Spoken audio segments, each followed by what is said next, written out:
WAFB's The Fifth Season is sponsored by Entergy, Cypress Roofing, Paul Davis Restoration, and HMC Generators.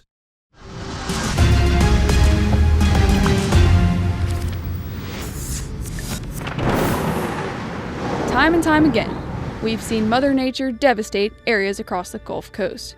As we all know, it only takes one storm to leave a community changed forever. Will Louisiana get another break like last year, or will we be in the eye of the storm again? Welcome to the fifth season. Hi, everybody. Thanks for being here. I'm Chief Meteorologist Jay Grymes. Now, the 2023 hurricane season is already off and running with a crazy start. In fact, the National Hurricane Center has already posted the first storm of the season, and that was back in January. Now, with the Atlantic waters heating up, we know it's never too early to get a plan together. And here in Louisiana, we've seen our fair share of storms, and some insurance companies have decided not to try their luck with another hurricane season here in the Bayou State.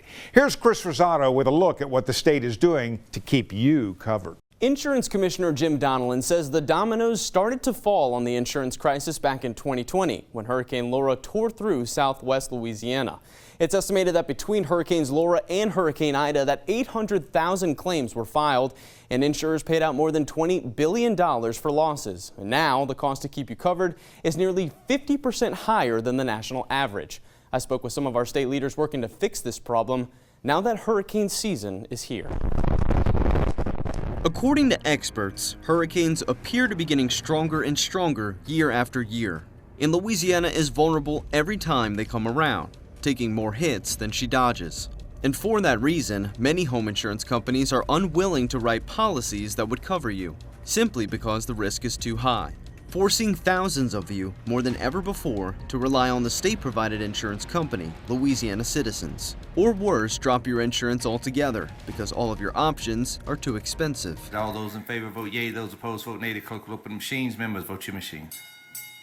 Vote your machines, members. Insurance Commissioner Jim Donnellan got what he asked for when he pleaded with lawmakers to hold a special session to come up with $45 million of your tax dollars with the hope of enticing more companies to do business here. So, with all of that money on the table, what do we have to show for it so far? The money's out there, the companies have committed to writing, are writing, and we should see that removing the pressure shortly in the near future, next couple of months. Commissioner Donnellan tells me at least 8 companies are participating so far. 5 of them were already here before. Only thing is, we took an almost identical approach after Hurricanes Katrina and Rita, and almost 20 years later, we find ourselves where we are. How can you assure people that this incentive program is going to be different than that one? I want it to be equal to or better. In the aftermath of distributing to 5 companies $29 million of incentive money, in the first year we saw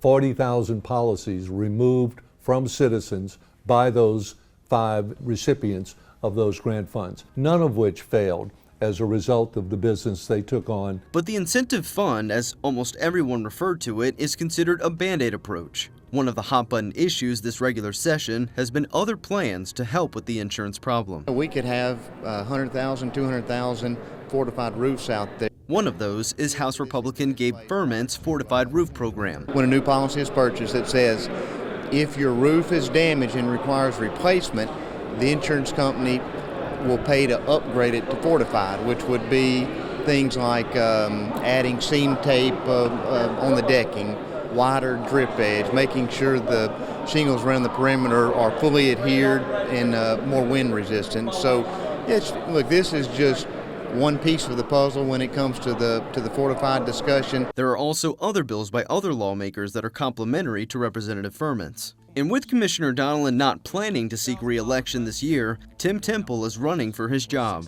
and at the moment is running unopposed. Over a 12-month period, we had 4 hurricanes.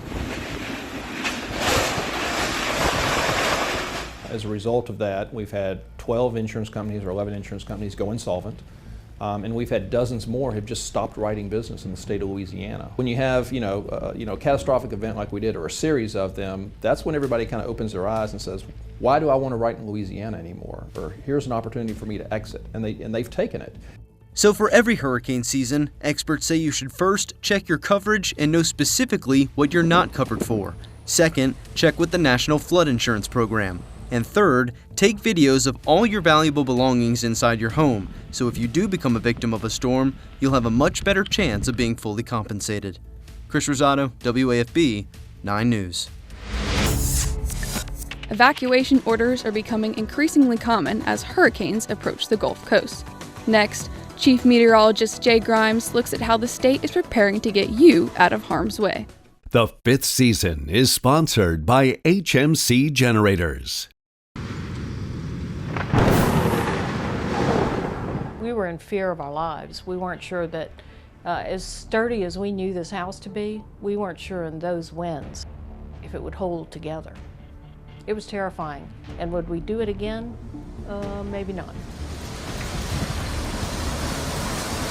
Many people that rode out Hurricane Ida feel the same way. Next time, they will evacuate. So let's talk about evacuation. We'll start with the Governor's Office of Homeland Security and Emergency Preparedness, GOSEP.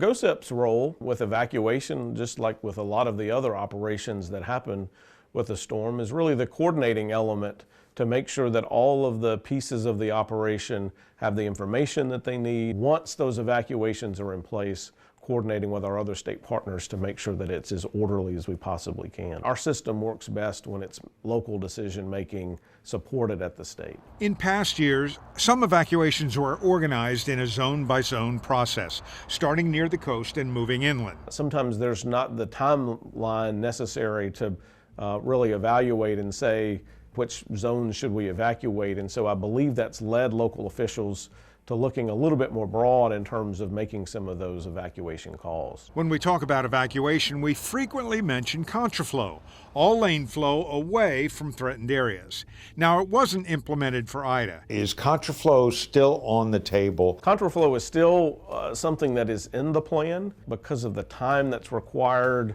to be able to prepare for it and set it up, as well as the coordination that we need to take, particularly with the state of Mississippi, for what that means for them and the fact that they have to be a partner in that as well. Recent events have just not provided the timeline that would allow us to execute that in a way that we felt would be safe. Director Tingle says that 2 good days are needed to get everything in place for contraflow to happen. When it comes to evacuation routes, local law enforcement works with DOTD and GOSEP to manage the traffic flow. But what about evacuations for those without transportation? DOTD supports the state in many roles, and one of our primary functions during hurricane season is to help our residents of Louisiana that don't have a way to evacuate, give them that transportation, provide that transportation so that they can get out of harm's way. So in order for us to evacuate people, typically parishes will help support evacuating their own people. They have points to evacuate their people too. When that happens and a parish is overwhelmed, the state and DOTD will work with our sister agency, the Department of Children and Family Services, who support all our shelters. If you're planning on evacuating, start now by thinking about how long it will take you to get ready and where you plan on going. If you need assistance, make the connections now with your local parish authorities. Knowing what you're going to do and how you're going to do it today will make the process much easier should a storm threaten. It's been nearly 2 years since Hurricane Ida tore through coastal Louisiana and Metro Baton Rouge. Next, Jeff Morrow takes a look at how recovery efforts continue for some of the hardest hit areas. The 5th season is sponsored by Paul Davis Restoration. Welcome to the 5th season. Hurricane Ida was one of the strongest hurricanes ever to hit the state of Louisiana, and while some debate just how strong Ida was, the scars left behind in coastal parishes like Terrebonne are still there 22 months later. So I went down to Terrebonne Parish to see what the residents dealt with and are still dealing with, and what the future holds for those that keep calling it home. $55 billion of damage across the state. Hurricane Ida damage still visible today. Take me through what we're looking at. What's on the inside of the house just outside this wall? Everything is stripped down. Everything, no drywall. There's wiring hanging everywhere. This was our living room and kitchen. An estimated 700 families remain displaced nearly 2 years after Hurricane Ida in Terrebonne Parish. Elliot Welch is still waiting on insurance to make him whole so he can repair and move back home. Went through mediation with insurance, and that had fell through with, they claimed insolvent. After almost 2 years, we still not in our household. We knew it was going to be a big storm. We didn't realize how big it was going to be. Parish Councilwoman and Council Chair Jessica Domingue says it's not just homeowners still waiting on insurance money. The parish, the government is waiting for insurance, so that puts a lot of things on hold. We haven't gotten the big money yet, and that's really what we're waiting for. It's been said that we're expecting $500 million. Others fared much better. We've been very lucky. Like Stan and Donna Whited. The wind looked like smoke. They rode out Ida, peeking through the reinforced garage door windows, watching nature's fury. The doors are wind loaded, but you could feel the pressure just push against it to the point where you just wondered, am I about to die? You could feel the pressure and hear the noises and hear the wind going through the house where it shouldn't be going through. It was scary. Their home was repaired within a few months, but unlike Welch, they say their time living along the coast is up.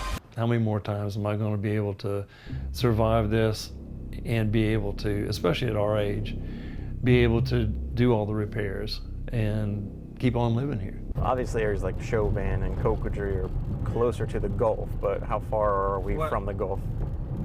From here to the Gulf, we're probably about 20 miles, 25 miles. Parish Councilman Steve Trosclair took me on a tour of his heavily impacted district. There was another mobile home here, it got blown apart. Church right here, they had a lot of roof damage. Trosclair says it will take time before this area has any resemblance to pre-storm. Everything is so cumbersome that it takes forever to navigate through the FEMA system.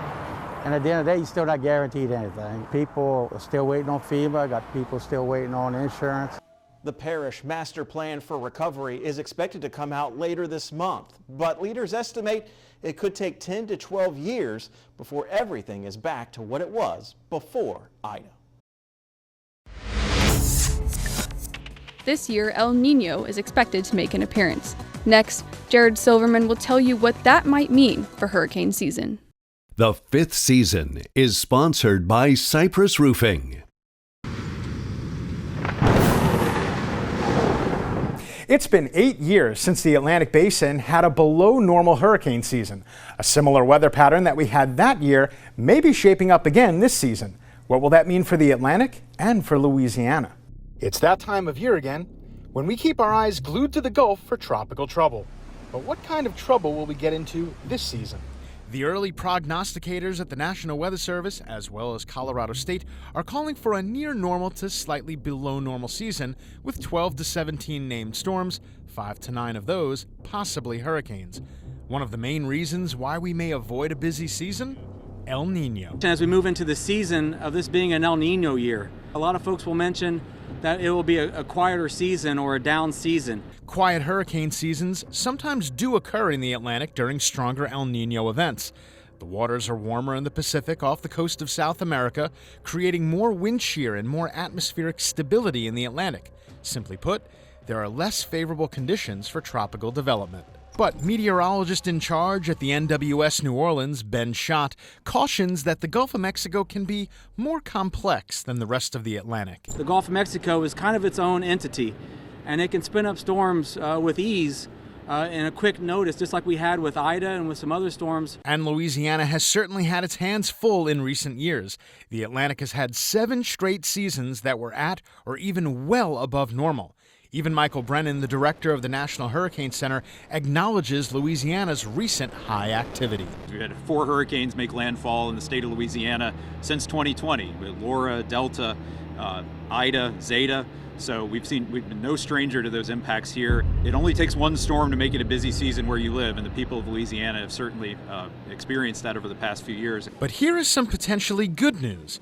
We're expecting the first strong El Nino since 2015, and it should last much, if not all, of the hurricane season. When we look back at similar years where we had a strong El Nino that lasted from start to finish, the end result is quite clear and quite impressive.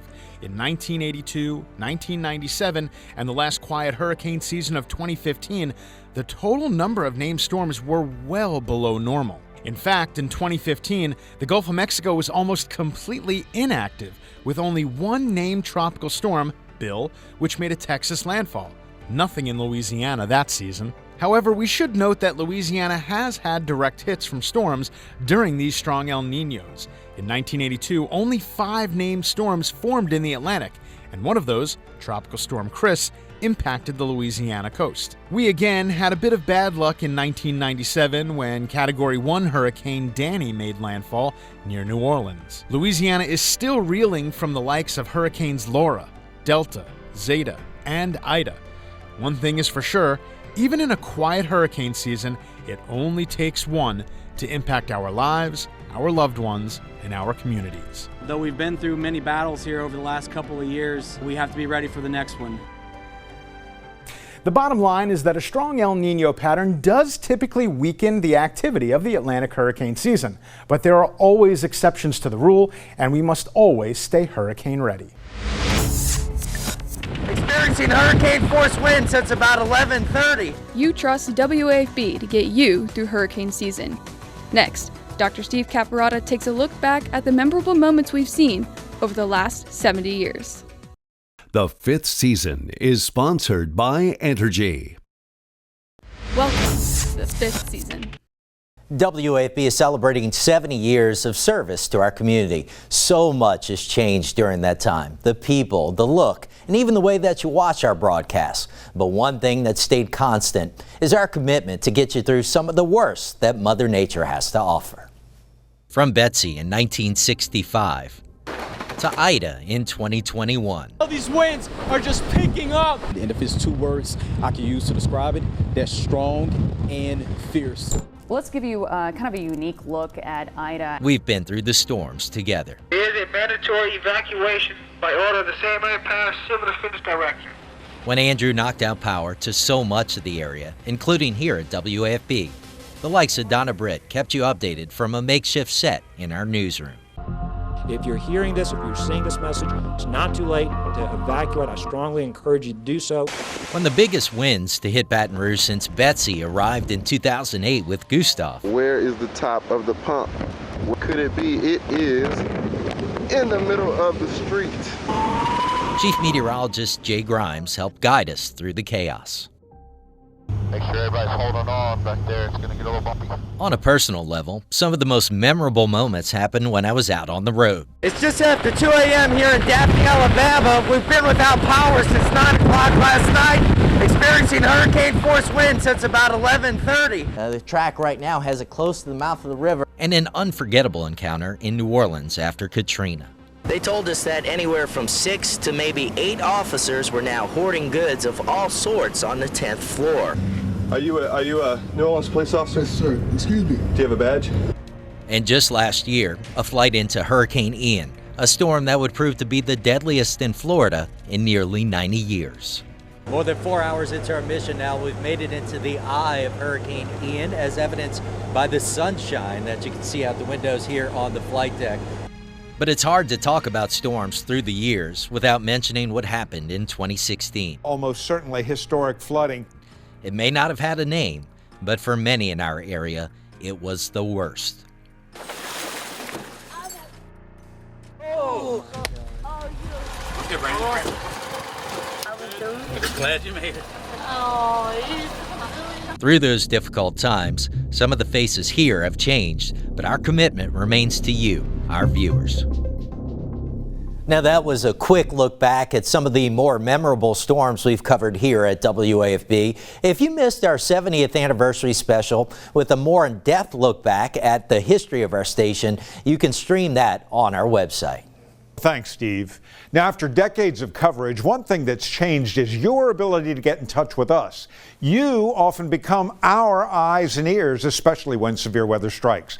And now you can show us what's going on in your part of the world right from the palm of your hand. You can upload videos and pictures straight from the 9 News app. There, you'll also find the Hurricane Center page. That's where you can track any developments in the Atlantic and get the latest information from emergency officials. From all of us here on the WAFB First Alert Storm Team, thank you for joining us, and here's hoping for a quiet season in Louisiana.